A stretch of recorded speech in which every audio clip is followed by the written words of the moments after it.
السلام علیکم ورحمۃ اللہ وبرکاتہ۔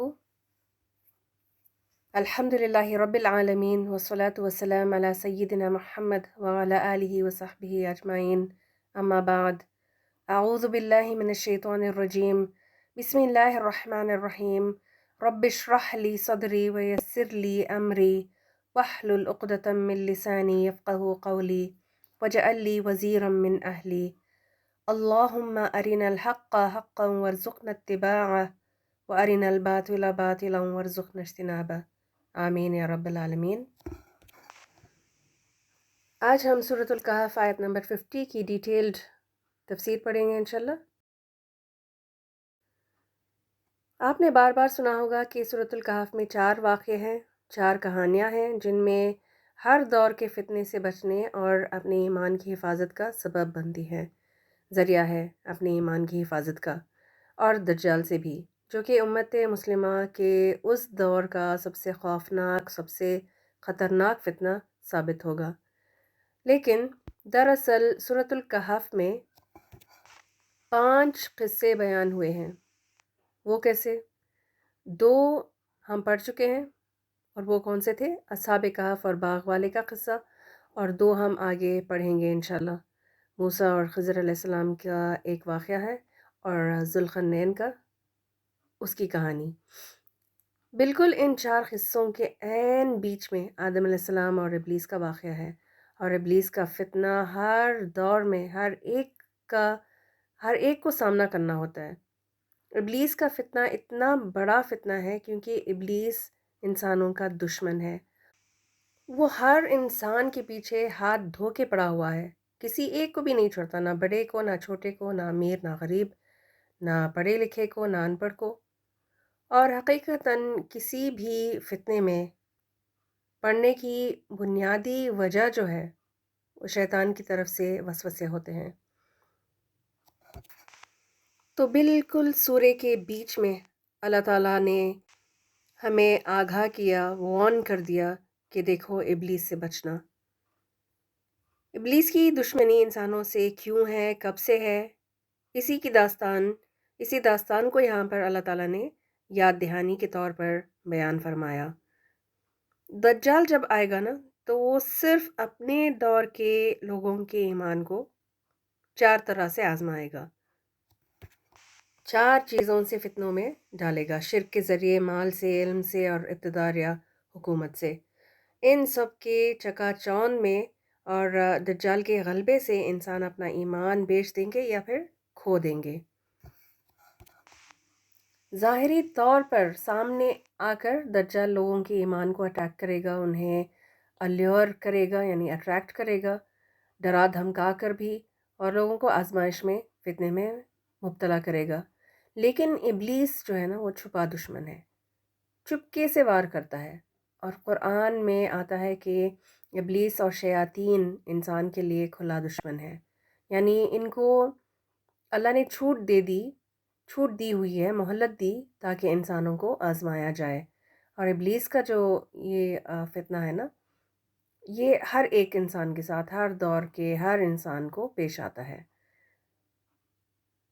ابلیس کو ایک طرح سے انسان پر وار نہیں کرتا، وہ کبھی وسوسے ڈالتا ہے، کبھی بھلواتا ہے، کبھی یاد دلاتا ہے، تو کبھی بری عادتوں کو خوبصورت بنا کر پیش کرتا ہے، گناہ پر اکساتا ہے، کبھی خواہشات دلا کر کہ اس کو پتہ ہوتا ہے کہ ہمیں کس چیز کی خواہش ہوتی ہے، تو اسی کے ذریعے سے وہ پھر دوزخ کے راستے پہ چلا دیتا ہے، اور اللہ کے ناپسندیدہ کاموں کی طرف، جیسے تکبر، حسد، جلن، اپنی بڑائی، خود پسندی، انا پرستی، غصہ دلانا، اکڑنا وغیرہ، تو ان ساری چیزوں کا عادی بنا دیتا ہے انسان کو، اور یہی خرابیاں اس کے اپنے اندر تھی جس کی وجہ سے اللہ نے دھتکار کر نکال دیا تھا۔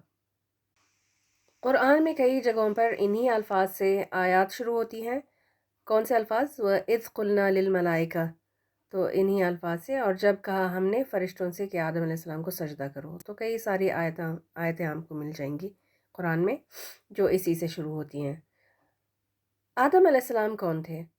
ان کا مقام اور مرتبہ کیا تھا، اور اللہ نے آدم علیہ السلام کو کن کن فضیلتوں سے نوازا، اس کو پہلے دہرا لیتے ہیں، اور یاد رہے کہ جب آدم علیہ السلام کی تخلیق یا فضیلت کی بات ہوتی ہے نا، تو اس سے مراد ساری انسانیت شمار ہوتی ہے، سارے بنی آدم یا اولاد آدم شمار ہوتے ہیں۔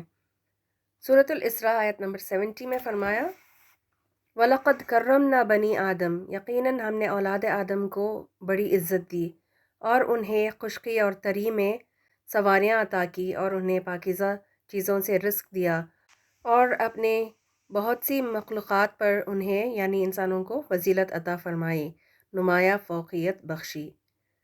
تو اسے پتہ چلتا ہے کہ اللہ تعالیٰ نے انسانوں کو، بنی آدم کو عزت، فضیلت اور فوقیت بخشی ہے۔ آدم علیہ السلام کو جو فضیلتیں بخشی گئی تھیں، ان میں سے ایک یہ ہے کہ آدم علیہ السلام کو اللہ تعالیٰ نے اپنے ہاتھوں سے تخلیق کی۔ دلیل کیا ہے اس بات کی؟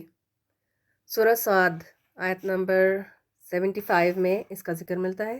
اللہ تعالیٰ نے ابلیس سے سوال کیا کہ اے ابلیس، تجھے کس چیز نے سجدہ کرنے سے روکا، منع کیا، جسے میں نے اپنے ہاتھوں سے پیدا کیا، تخلیق کی؟ تو اللہ تعالیٰ خود اس آیت میں فرماتا ہے کہ آدم علیہ السلام کو اپنے ہاتھ سے بنایا تھا۔ اللہ تعالیٰ نے زمین کی مٹی کو چاروں طرف سے لیا اور آدم علیہ السلام کی ساخت کو بنایا، اور فرشتوں کو نور سے اور جنوں کو، شیطانوں کو آگ سے بنایا تھا۔ اسموکلس فائر جو ہے، اس میں دھواں کے بغیر جو آگ ہوتی ہے نا، تو اس کی لپیٹ سے جنوں کو پیدا کیا۔ اللہ تعالیٰ نے آدم علیہ السلام کو علم عطا فرمایا، ہر چیز کے نام سکھائے، اور آدم علیہ السلام کو یعنی انسانوں کو علم کے بنا پر فرشتوں سے برتری حاصل ہے، جس کی وجہ سے فرشتوں سے سجدہ کروایا۔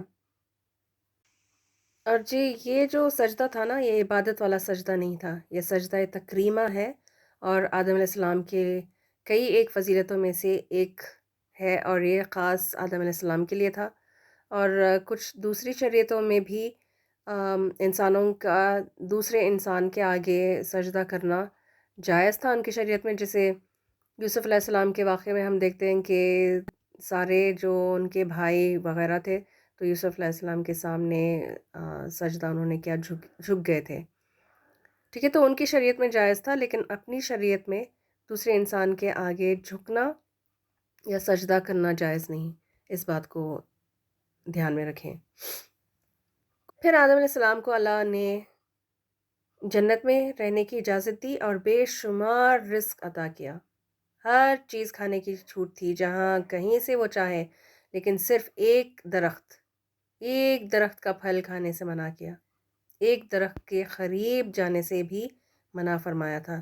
لیکن ابلیس نے اپنے ہتھ کنڈوں سے اور چال اور سازش سے آدم علیہ السلام اور ان کی بیوی حوا علیہ السلام سے وہ کام کروایا، اپنی دشمنی کی آگ میں انسان سے، اپنی نفرت کی وجہ سے۔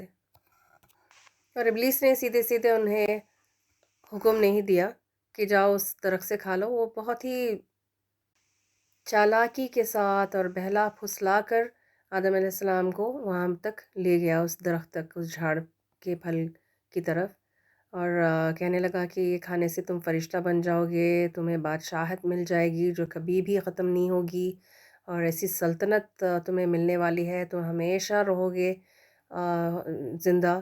تو اس طرح کی باتیں اس نے کی، اور خواہش دلا کر آدم علیہ السلام کو اس نے پھسلایا تھا۔ اب یہ نفرت، یہ دشمنی کہاں سے شروع ہوئی، اس کا آغاز کہاں سے ہوا؟ وَإِذْ قُلْنَا لِلْمَلَائِكَةِ اسْجُدُوا لِآدَمَ، یہاں سے اللہ تعالیٰ نے آدم علیہ السلام کو بنانے کے بعد فرشتوں کے سامنے پیش کیا اور انہیں حکم دیا کہ تم سب آدم علیہ السلام کو سجدہ کرو، تو پوری کی پوری محفل آدم علیہ السلام کے آگے سجدہ ریز ہو گئی۔ ابلیس بھی اس محفل میں تھا اور حکم اس کے لیے بھی تھا، لیکن وہ نہ مانا، اس نے سجدہ کرنے سے انکار کیا، اپنے رب کے حکم کی نافرمانی کی۔ وہ کیوں؟ سنیں ان آیتوں کے ترجمے کو۔ سورۃ البقرہ آیت نمبر 34 ہے، جس میں اللہ تعالیٰ نے بیان فرمایا، ابلیس نے انکار کیا، وہ اپنی بڑائی کے گھمنڈ میں پڑ گیا اور نافرمانوں میں شامل ہو گیا۔ سورۃ الاعراف آیت نمبر 12۔ رب نے پوچھا، تجھے کس چیز نے سجدہ کرنے سے روکا جب کہ میں نے تجھے حکم دیا تھا؟ ابلیس بولا، میں اس سے بہتر ہوں، تو نے مجھے آگ سے پیدا کیا اور اسے مٹی سے۔ سورۃ الحجر آیت نمبر 31 اور 31 سے لے کے 33 تک۔ سب نے سجدہ کیا سوائے ابلیس کے، سجدہ کرنے والوں کے ساتھ سجدہ کرنے سے اس نے انکار کیا۔ رب نے پوچھا، اے ابلیس، تجھے کیا ہوا کہ تو نے سجدہ کرنے والوں کے ساتھ نہ دیا؟ تجھے کیا ہوا کہ تو نے سجدہ کرنے والوں کا ساتھ نہ دیا؟ اس نے یعنی ابلیس نے کہا، میرا یہ کام نہیں ہے کہ میں اس بشر، اس انسان کو سجدہ کروں جسے تو نے سڑی ہوئی مٹی کے سوکھے گارے سے پیدا کیا ہے۔ سورۃ الاسراء آیت نمبر 61 میں فرمایا، اور یاد کرو جب ہم نے ملائکہ سے کہا کہ آدم کو سجدہ کرو تو سب نے سجدہ کیا مگر ابلیس نے نہ کیا۔ اس نے کہا، کیا میں اس کو سجدہ کروں جسے تو نے مٹی سے بنایا ہے؟ پھر اسی طرح سورہ صاد آیت 71 سے 85 تک اس کی پوری داستان موجود ہے، دشمنی کا آغاز جہاں سے ہوا اس کا سارا قصہ۔ جب تیرے رب نے فرشتوں سے کہا، میں مٹی سے ایک انسان بنانے والا ہوں، پھر جب میں اسے پوری طرح بنا دوں اور اس میں اپنی روح پھونک دوں تو تم اس کے آگے سجدے میں گر جاؤ۔ اس حکم کے مطابق فرشتے سب کے سب سجدے میں گر گئے مگر ابلیس نے اپنی بڑائی کا گھمنڈ کیا اور وہ کافروں میں سے ہو گیا۔ رب نے فرمایا، اے ابلیس، کس چیز نے تجھے اسے سجدہ کرنے سے روکا جسے میں نے اپنے ہاتھوں سے بنایا ہے؟ کیا تو بڑا بن رہا ہے یا تو ہے ہی کچھ اونچے درجے کی ہستیوں میں سے؟ ابلیس نے جواب دیا، میں اس سے بہتر ہوں، تو نے مجھے آگ سے پیدا کیا اور اس کو مٹی سے۔ فرمایا، اچھا تو یہاں سے نکل جا، تو مردود ہے اور تیرے اوپر روز قیامت تک میری لعنت ہے۔ وہ بولا، کون؟ ابلیس نے، اے میرے رب، دیکھیں اللہ تعالیٰ کو رب مان رہا ہے یہ، وہ کہتا ہے، اے میرے رب، مجھے اس وقت تک کے لیے مہلت دے دے جب یہ لوگ دوبارہ اٹھائے جائیں گے۔ ابلیس خود بھی جانتا ہے کہ قیامت کا دن آنے والا ہے، یہ جانتا ہے کہ سارے انسان جو ہیں، سارے جن و انس، سب کے سب اٹھائے جانے والے ہیں حساب کتاب کے لیے، لیکن لوگوں کو نا وہ شک میں ڈال دیتا ہے۔ لوگوں کو یقین نہیں ہوتا آخرت پر اور روز قیامت پر، وہ شک میں پڑے ہوئے ہیں کہ پتہ نہیں یہ دن آئے گا بھی یا نہیں۔ آگے دیکھیں، فرمایا، تجھے اس روز تک کی مہلت ہے جس کا وقت مجھے معلوم ہے، یعنی قیامت کے دن تک۔ اس نے کہا، ابلیس نے، تیری عزت کی قسم، اللہ تعالیٰ کی قسم کھا رہا ہے، تیری عزت کی قسم، میں ان سب لوگوں کو بہکا کر رہوں گا بجز تیرے ان بندوں کے جنہیں تو نے خالص کر لیا۔ یعنی اللہ کے پسندیدہ مخلص بندے جو ہوں گے نا، اس پر شیطان کا، ابلیس کا کوئی زور نہیں چل سکے گا، وہ انہیں بہکانے میں کامیاب نہیں ہو پائے گا۔ فرمایا اللہ نے، تو حق یہ ہے اور میں حق ہی کہا کرتا ہوں کہ میں جہنم کو تجھ سے اور ان سب لوگوں سے بھر دوں گا جو ان انسانوں میں سے تیری پیروی کریں گے۔ ابلیس کی، شیطان کی بات ماننے والوں سے جہنم کو بھر دے گا اللہ تعالیٰ۔ اسی طرح کی اور بہت ساری آیتوں میں اللہ تعالیٰ نے اس واقعے کو بیان کیا ہے تفصیلاً، لیکن لیکچر بہت طویل ہو جائے گا اگر ہم ان ساری آیتوں میں سے اگر میں صرف ان کا ترجمہ ہی پڑھ کر سنا دوں نا تو بہت زیادہ ٹائم اس کے لیے چاہیے اور وقت ہمیں اس کی اجازت نہیں دے رہا، تو بس انہی آیتوں پر قناعت کرتے ہوئے اس کو تھوڑا سا سمجھتے ہیں۔ ابلیس کا قصور کیا تھا؟ اس نے کیا غلطی کی تھی؟ کیا اس نے شراب پیا تھا، کوئی جوا کھیلا تھا، یا زنا کیا، انٹرسٹ لیا یا دیا تھا؟ ان میں سے ایک بھی گناہ کا کام اس نے نہیں کیا، بلکہ ابلیس تو بڑا ہی نیک اور عبادت گزار تھا، اپنی ظاہری نیکیوں کی وجہ سے فرشتوں کا ہم نشین بھی بن گیا تھا نا وہ۔ تو ہوا کیا تھا پھر؟ ابلیس عبادت گزار تھا لیکن اطاعت گزار نہیں تھا۔ ففسق عن امر ربہ. عبادت اور اطاعت میں فرق یہاں سے پتہ چل رہا ہے، اور اس کا انجام، اس کا نتیجہ کیا ہونے والا ہے؟ اللہ کی لعنت اور جہنم اس کا انجام ہونے والا ہے. ورشپ اور اوبیڈینس میں واضح فرق ہے. ہر کوئی ورشپر بن جاتا ہے، لیکن بہت کم مخلص اور عاجز قسم کے لوگ ہی اوبیڈینٹ بن سکتے ہیں، اطاعت کرنے والے ہوتے ہیں. نتیجہ کیا نکلا پھر نافرمانی کا، اللہ کی بات نہ ماننے کا؟ روز قیامت تک ابلیس پر اللہ کی لعنت رہے گی، اور آخرت میں وہ دوزخی جہنمی ہوگا. اس میں سب سے اہم سبق جو مل رہا ہے، جس پر ہم میں سے ہر ایک کو غور کرنا چاہیے، وہ یہ کہ اللہ کے کسی بھی حکم کو چھوٹا نہ جانیں اور نافرمانی سے بچیں. اللہ کے حکم کی خلاف ورزی کرنا، اللہ کے حکم کو، شریعت کو، کمانڈ کو نہ ماننا جہنم میں لے جانے کا سبب بن جائے گا. اللہ نہ کرے، لیکن کیا پتہ نافرمان بندے کی موت جو ہے نافرمانی کرتے ہوئے ہی آ جائے، کیا پتہ اسی پہ پکڑ ہو جائے. یہ انتہا درجے کی بدبختی نہیں ہوگی پھر کہ عبادت کرنے کے باوجود جہنم میں پہنچ جائے کوئی؟ عبادت کر کے جنت میں جاتے جاتے جہنم میں نہ پہنچ جائیں کہیں. تو زندگی کو شعور سے جئیں.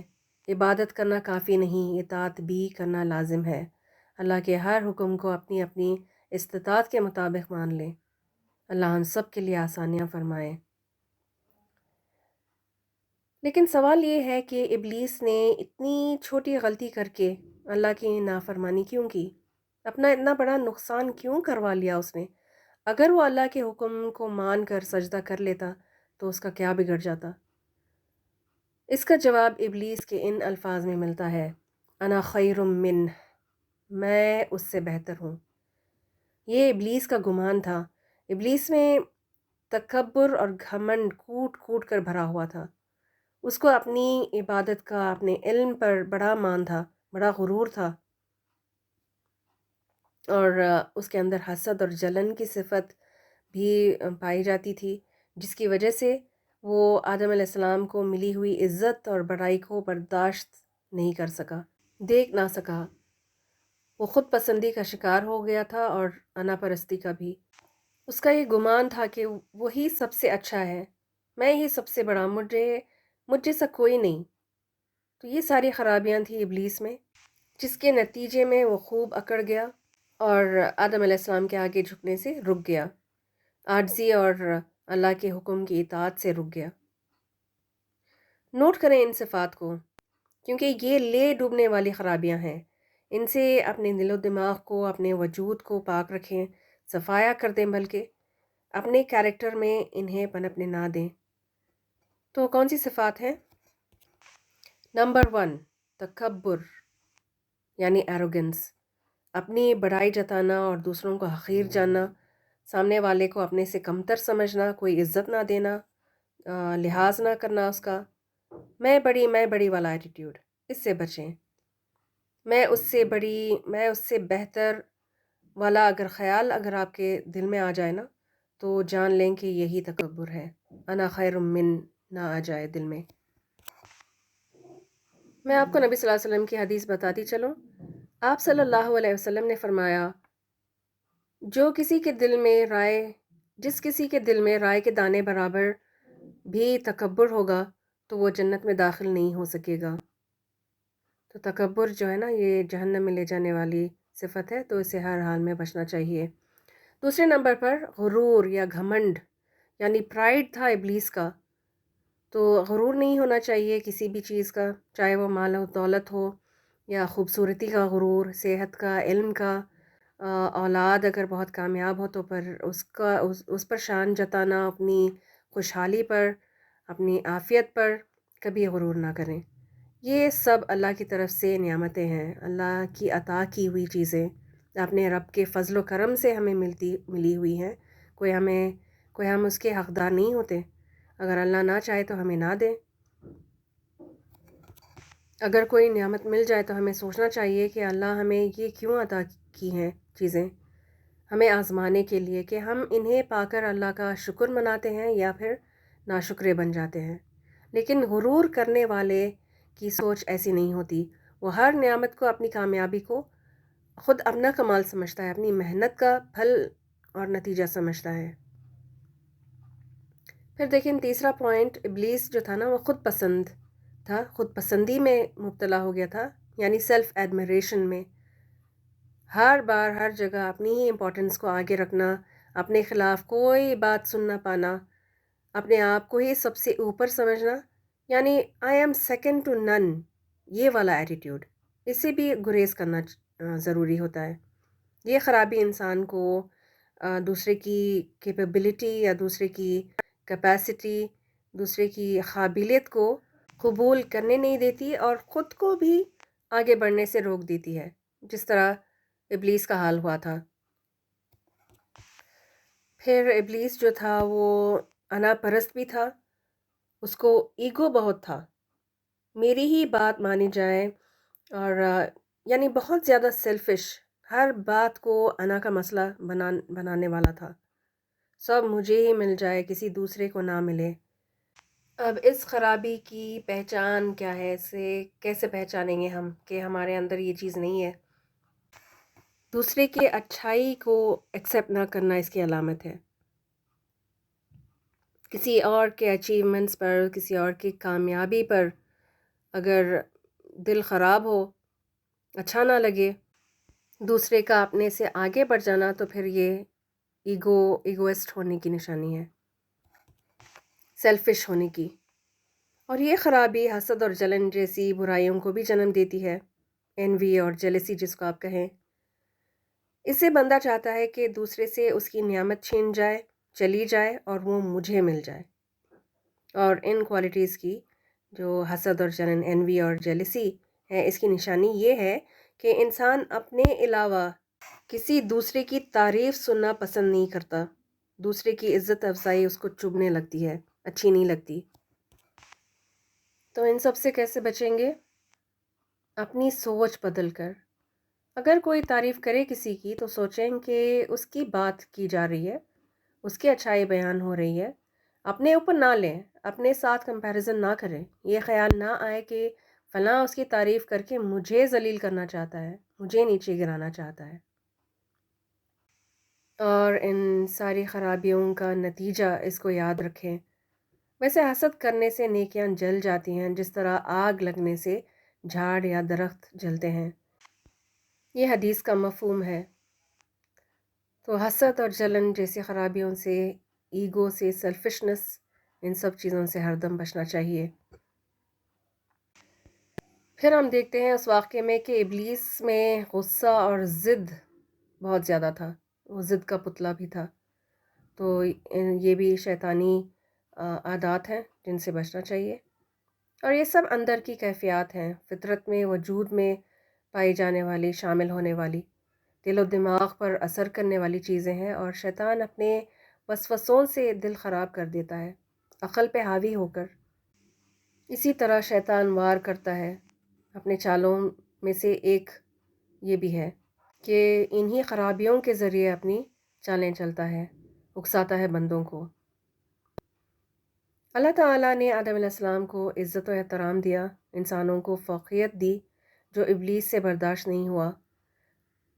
تکبر، غصہ، ضد، گھمنڈ، حسد اور جلن کے شعلوں میں گھر کر اپنا نقصان کروا لیا، اپنے رب کے حکم کے آگے اپنی عقل لڑانے پہ آ گیا کہ اللہ کا میں اتنا عبادت گزار، میں اتنا وفادار، لیکن اللہ کا فیورٹ کوئی اور، اللہ کا پسندیدہ وہ انسان بن گیا۔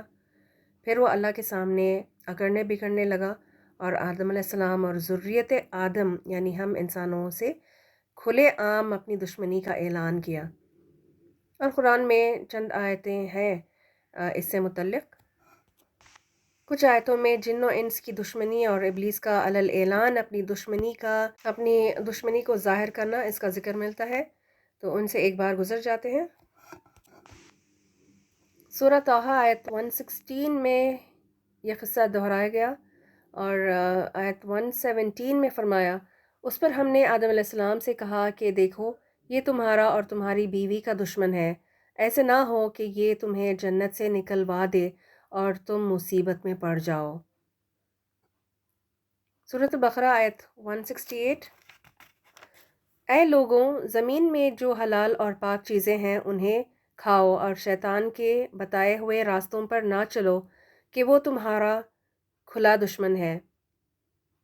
پھر اسی طرح سورۃ الاعراف میں اس موضوع میں کئی آیات ہیں، جن میں آیت 24 میں فرمایا، اتر جاؤ، تم ایک دوسرے کے دشمن ہو اور تمہارے لیے ایک خاص مدت تک زمین ہی میں جائے قرار اور سامان زیست ہے۔ اب ان آیتوں کو پڑھتے ہیں جس میں ابلیس نے اپنی دشمنی ظاہر کی، اور آپ نوٹ کریں کہ کس طرح اس نے اللہ سے بدتمیزی سے پیش آیا تھا، زبان درازی کی، اللہ کے حق میں گستاخیاں کس طرح سے اس نے کی، حالانکہ غلطی اس نے خود کی تھی اور چاہیے تھا کہ وہ اللہ سے معافی مانگے، توبہ استغفار کرے، لیکن اس کے بجائے وہ اپنی زبان چلانے لگا۔ سورۃ النساء آیت نمبر 118 سے لے کر 120 تک ہے۔ جس کو اللہ نے لعنت زدہ کیا ہے وہ اس شیطان کی اطاعت کر رہے ہیں جس نے اللہ سے کہا تھا کہ میں تیرے بندوں سے ایک مقرر حصہ لے کر رہوں گا، میں انہیں بہکاؤں گا، میں انہیں آرزوؤں میں الجھاؤں گا، میں انہیں حکم دوں گا، پھر وہ میرے حکم سے جانوروں کے کان پھاڑیں گے، اور میں انہیں حکم دوں گا اور وہ میرے حکم سے خدائی ساخت میں رد و بدل کریں گے۔ جس نے اللہ کے بجائے اس شیطان کو اپنا ولی اور سرپرست بنا لیا وہ صریح نقصان میں پڑ گیا۔ وہ ان لوگوں سے وعدہ کرتا ہے اور انہیں امیدیں دلاتا ہے، مگر شیطان کے سارے وعدے فریب کے دھوکے کے سوا کچھ نہیں ہے۔ اسی طرح سورۃ الاعراف آیت 16 سے لے کے 18 تک۔ ابلیس بولا، تو جس طرح تو نے مجھے گمراہی میں مبتلا کیا، میں بھی اب تیری سیدھی راہ پر ان انسانوں کی گھات میں لگا رہوں گا، آگے اور پیچھے، دائیں اور بائیں، ہر طرف سے ان کو گھیروں گا، اور تو ان میں سے اکثر کو شکر گزار نہ پائے گا۔ اللہ نے فرمایا، نکل جا یہاں سے ذلیل اور ٹھکرایا ہوا، یقین رکھ کہ ان میں سے جو تیری پیروی کرے گا تجھ سمیت ان سب سے جہنم کو بھر دوں گا۔ سورۃ الحجر آیت نمبر 39۔ ابلیس بولا، میرا رب، جیسا تو نے مجھے بہکایا اسی طرح میں اب زمین میں ان کے لیے دل فریبیاں پیدا کر کے، یعنی خوبصورت بنا کر پیش کروں گا اعمال کو ان کے لیے، اور ان سب کو بہکا دوں گا۔ دیکھا کس طرح اللہ کو ہی بلیم کر رہا ہے کہ اللہ نے گمراہ کیا، بہکایا۔ اس کو اعتراض تھا کہ اللہ نے اسے اس طرح کا حکم کیوں دیا جس کو وہ کر نہیں سکا تھا۔ اور یہاں سے بہت امپورٹنٹ باتیں پتہ چل رہی ہیں کہ شیطان اپنی دشمنی کس طرح نبھاتا ہے، کیا کیا ہتھ کنڈے اور طریقے اپنا کر انسانوں کو دوزخ کی طرف لے جا رہا ہے۔ ہم انسان بھی اعتراض کرتے ہیں نا کہ انٹرسٹ بیاز لیے دیے بغیر ہمارا تو گزارا ہی نہیں چل سکتا، رسم ریت کے بغیر کوئی اچھا برا کام ہو ہی نہیں سکتا۔ آج کے دور میں تو حلال حرام کی پابندی کر ہی نہیں پاتے۔ بچے انگریزی اسکولوں میں پڑھتے ہیں تو ان کو انہی کے رنگ ڈھنگ میں خود کو ڈھالنا ہوتا ہے، ان کے یونیفارمز، ان کے پریئرز اور گیت، تو یہی ساری تعویلیں کرتے ہیں لوگ۔ پڑھائیاں ختم ہونے کے بعد جابس ڈھونڈنے نکلتے ہیں، اور پھر وہاں پر کیا تعویلیں کرتے ہیں کہ اگر ہم داڑھی رکھیں گے، پردہ کریں گے، حجاب پہنیں گے تو ہمیں جاب ہی نہیں ملنی، نمازیں پڑھنا جابس کے ساتھ مشکل ہی نہیں، ناممکن ہے۔ تو یہ جملے کس کی مشابہت لگ رہی ہیں؟ ابلیس کی، شیطان کی نا۔ اور کیا کیا ہیں شیطان کی چالیں؟ چلیے کچھ اور مثالوں سے شیطان کے چالوں کو سمجھتے ہیں، تبھی تو اس سے بچ سکیں گے نا۔ ابلیس نے ایک سجدہ کرنے سے انکار کیا تھا اور اللہ کی لعنت اپنے اوپر ڈلوا لیا۔ اس کے بدلے میں وہ انسانوں کو نمازوں سے روکتا ہے۔ وہ کیوں بھلا؟ نماز میں سجدے کرنے ہوتے ہیں نا، نماز کے سجدوں سے روکتا ہے، لیکن مزاروں پر جا کر سجدہ کرنے پر اکساتا ہے، بہکاتا ہے۔ جس سجدے کا حکم ملا اس سے روکتا ہے، اور جو لوگوں کو شرک کی طرف مبتلا کر دیتا ہے اس پہ اکساتا ہے لوگوں کو، اور اس طرح لوگوں کو شرک میں مبتلا کر کے گمراہ کرتا ہے۔ شیطان بڑے ہی منظم طریقے سے، بہت ہی آرگنائزڈ طریقے سے بہلا پھسلا کر بہکاتا ہے۔ وہ سیدھے سیدھے حکم نہیں دیتا، شرک اور بدعت اور گناہ کے کاموں کو بڑی چالاکی کے ساتھ خوبصورت بنا کر پیش کرتا ہے، بتدریج کرواتا ہے، گریجولی، سٹیپ بائی سٹیپ۔ آدم علیہ السلام کے زمانے میں شرک نہیں تھا، نوح علیہ السلام کی قوم سے شروع ہوا تھا شرک، جب ان کے بڑے بزرگ فوت ہونے لگے اور ابلیس نے لوگوں کو سجھایا کہ ان نیک لوگوں کو یاد رکھنے کے لیے ان کی تصویریں بنا لو، پھر ان کے مجسمے بنوا دیے، تیار کروا دیے، اور پھر خود ساختہ پوجا کے طریقے جو ہیں اس کو ایجاد کر لیا، تو ان کو عزت دینے کے نام پر، اور یہی سارا کچھ دیکھیں غیر قوم اپنا چکے ہیں، اور وہاں سے یہ چلتا آ رہا ہے، اور اپنے دین میں کس طرح سے شامل ہوا۔ اسی طرح خوبصورت بنا کر کہ موسیٰ علیہ السلام کے واقعے میں بھی ملتا ہے کہ ان کی قوم نے جب گائے کی پوجا کرتے ہوئے انہوں نے کچھ لوگوں کو دیکھا تو ان کو اچھا لگا عمل، بہت ہی اٹریکٹ کیا، اور پھر انہوں نے ڈیمانڈ کیا موسیٰ علیہ السلام سے کہ ہمیں بھی اس طرح کا مجسمہ، اس طرح کی مورتی، اس طرح کا بت بنا دو تاکہ ہم بھی اس طرح کی عبادت کریں۔ تو یہ خوبصورت بنا کر پیش کرنا، اور جو دین الہی جو بادشاہ کی طرف سے ایک نیا دین ملا ہوا تھا، تو اس پر زیادہ میرا خیال ہے لوگ عمل کرتے ہیں۔ غیر قوم کے سارے ریتی رواج جو ہیں اسی طرح سے اپنے دین میں شامل ہو گئے، لوگ ان سب چیزوں سے مرعوب ہو کر، اٹریکٹ ہو کر شرک جیسے بڑے بڑے گناہ کر بیٹھتے ہیں۔ جب شیطان دیکھتا ہے کسی کو کہ وہ دین میں دلچسپی لیتا ہے، نیکیاں کرنا چاہتا ہے، تو ان کو غلو میں مبتلا کر دیتا ہے۔ غلو کیا ہے؟ بہت زیادہ، حد سے زیادہ کرنا، حد سے بہت زیادہ آگے بڑھ جانا، ایگزیجریشن کے معنوں میں۔ مثال کیا ہے اس کی؟ جیسا اس نے عیسائیوں کے ساتھ کیا، انہوں نے عیسیٰ علیہ السلام کی محبت میں، تعظیم میں اتنی عزت دی، اتنا احترام کیا کہ بالآخر عیسیٰ علیہ السلام کو خدا بنا بیٹھے، یا پھر اللہ کا بیٹا مان بیٹھے۔ اسی طرح شخصیت پرستی کر کے لوگ گمراہ ہو رہے ہیں، جو بھی کراماتی چیز کر کے دکھا دے اس کو مقدس مان لیا۔ اور کس طرح نیک لوگوں کو مسلیڈ کرتا ہے شیطان، ضعیف حدیثوں کی رغبت دلا کر ان پر عمل کرواتا ہے، اور دیکھتے ہی دیکھتے پوری کی پوری قوم جو ہے وہ ان غلط حدیثوں پر عمل کرنے والی قوم بن جاتی ہے۔ پھر اس دلدل سے باہر خود نکلنا بھی مشکل، دوسروں کو نکالنا بھی مشکل، کیونکہ وہ ماننے کو تیار ہی نہیں ہوتے کہ وہ غلط حدیثوں پر عمل کر رہے ہیں۔ پھر ابلیس عبادت کے نئے نئے طریقے سجھاتا ہے جو نبی صلی اللہ علیہ وسلم نبی صلی اللہ علیہ وسلم نے نہ کبھی کیا نہ سکھایا، بس سجھا دیتا ہے کہ یہ کام بہت اچھا ہے، بہت خوبصورت لگتا ہے، سکون ملے گا تمہیں۔ اور جو لوگ دین میں دلچسپی لیتے ہی نہیں، ان کو اپنی عقل لڑانے پہ اکساتا ہے، ہر چیز کی لاجک پیش کرنے کی ڈیمانڈ کرتے ہیں یہ لوگ۔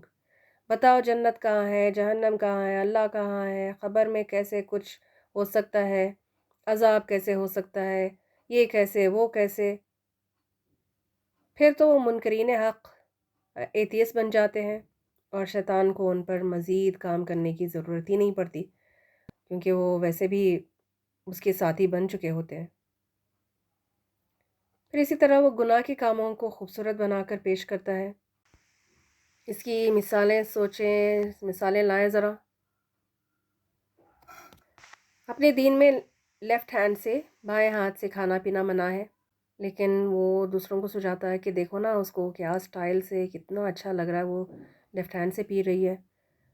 اور ڈریسنگ سینس اگر آپ لیں ایگزامپل، تو سلیو لیس ڈریسز اور بہت ہی کم جو کپڑا ہوتا ہے نا جسم پہ، تو اس کو بہت ہی خوبصورت بنا کر پیش کرتا ہے کہ دیکھو نا اس کی سلیو لیس ڈریس میں وہ کتنی اچھی لگ رہی ہے، کتنا جچ رہا ہے اس پہ۔ پھر اسی طرح میوزک کی طرف ٹیمپٹ کرتا ہے کہ اس کی آواز تو سنو، کتنی سریلی آواز ہے، کچھ گانے کچھ میوزک سنو تو صحیح، بس ایک بار سن لو، بس اس کے بعد اگر آپ کا دل نہ چاہے تو مت سنو. تو اس طرح سے وہ اکساتا ہے. دین کے احکام کے خلاف جو بھی عادات ہیں ان سب کو خوبصورت بنا کر پیش کرتا ہے، دکھاتا ہے، اور ہم شیطان کے زیر اثر گناہ اور نافرمانی کر گزرتے ہیں. بچوں کو آپ نے اکثر دیکھا ہوگا کہ وہ بہت زیادہ غصہ اور ضد کا بہت زیادہ شکار ہوتے ہیں. تو یہ عادات بھی آدم علیہ السلام کے دو بیٹوں کے ساتھ شیطان نے چال چلی تھی. آدم علیہ السلام کے بیٹے قابل کو غصہ اور حسد اور جلن کے ذریعے اکسا کر اس سے اپنے بھائی حابل کا قتل کروا دیا تھا، اور یہ دنیا میں سب سے پہلا قتل تھا. پھر اسی طرح جب یوسف علیہ السلام نے اپنے والد یعقوب علیہ السلام کو اپنا خواب سنایا تو یعقوب علیہ السلام نے کیا تاکید کی؟ اپنے بھائیوں کو اپنے خواب کے بارے میں مت بتانا. کیوں؟ کیونکہ پھر وہ حسد اور جلن کے مارے کوئی سازش کریں گے، اور کیونکہ شیطان بھی پیچھے لگا ہوا کھلا دشمن ہے. اسی حسد کے زیر اثر یوسف علیہ السلام اور ان کے بھائیوں کے درمیان شیطان نے فساد ڈلوا دیا تھا. تو یہ بھی اس کا بہت پسندیدہ کام ہوتا ہے، رشتوں کے بیچ درار ڈالنا، خاندانوں کو جدا کرنا، توڑنا.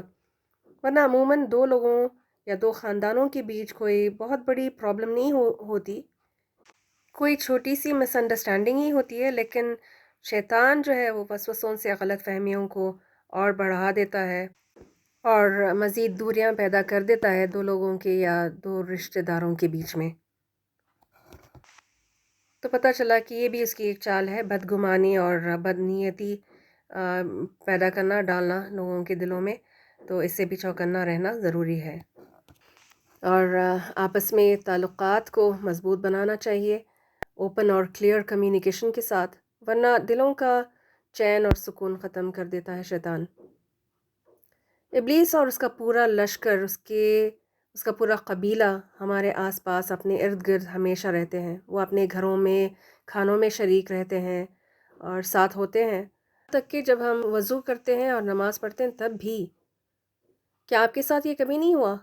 وضو کرتے وقت شک میں پڑنا کہ 3 دفعہ دھویا یا 2 بار، نماز میں شک پیدا نہیں ہوا کہ تیسری رکعت ہے یا چوتھی، ایک ہی سجدہ کیا تھا یا 2 پورے ہوئے تھے؟ یہ بھی شیطان کی چال ہے، شک میں ڈالنا. پھر اسی طرح بھلوا دینا بھی اس کا کام ہوتا ہے، نیک کاموں کو خاص طور پر بھلوا دیتا ہے. اچھی باتیں، اچھی نصیحتیں یاد رہتی ہیں کسی کو غصے میں، غم میں، تو بھلوانا اس کا کام ہوتا ہے. اسی طرح شیطان نماز کے دوران دنیا بھر کے کام یاد کروا دیتا ہے، یاد کرانا بھی اس کا کام ہے. وہ نماز کے دوران یاد دلاتا ہے کہ اچھا تم نے کسی کو فون کرنا تھا تو اس کو کیا تھا فون، بازار سے وہ منگوانا تھا، پیسے لینے تھے فلاں سے، یہ کرنا تھا تم نے تو وہ بھی کرنا تھا، ہے کہ نہیں؟ نماز میں سلام پھیرتے ہی نہیں یاد رہتا کہ کون سے کام کرنا باقی تھا. جو نماز میں یاد آ رہے تھے نا وہ سارے بھول جاتے ہیں نماز کے بعد. اور چلتے چلتے آخری بات جو مجھے اس وقت سوچ رہی ہے وہ یہ کہ شیطان توبہ کرنے نہیں دیتا، بھلواتا رہتا ہے. آپ نے دیکھا ہوگا بچوں کو بھی جب آپس میں لڑتے ہیں اور آپ ان سے سوری کہنے کو بولیں تو ریسسٹ کرتے ہیں. شیطان نے توبہ نہیں کی تو انسانوں کو بھی توبہ استغفار سے باز رکھتا ہے یا بھلوا ہی دیتا ہے. پھر انسان کو ناشکری کرنے پر بڑا ابھارتا ہے، ہمیشہ شکوے شکایتیں، کمپلینٹس، نگیٹیوٹی انہی چیزوں میں الجھا کر رکھتا ہے، ایک دوسرے کی غیبتوں میں، ڈس سیٹسفیکشن میں، ہر دم ناشکری میں گرفتار. تو یہ سب اس شیطان کے ہتھ کنڈے ہیں جو کہ دشمن ہے اپنا. تو اس دشمن سے کیسے ڈیل کرنا چاہیے؟ اسے آگاہ رہیں، الرٹ رہیں، خود کو ڈیفینڈ کریں اذکار وغیرہ کے ذریعے، اور دور کریں شیطانی وسوسوں کو، پناہ چاہیں اللہ کی، اعوذ باللہ پڑھتے رہیں، اعوذ باللہ من الشیطان الرجیم. جب بھی آپ کو کوئی برا خیال، برا گمان،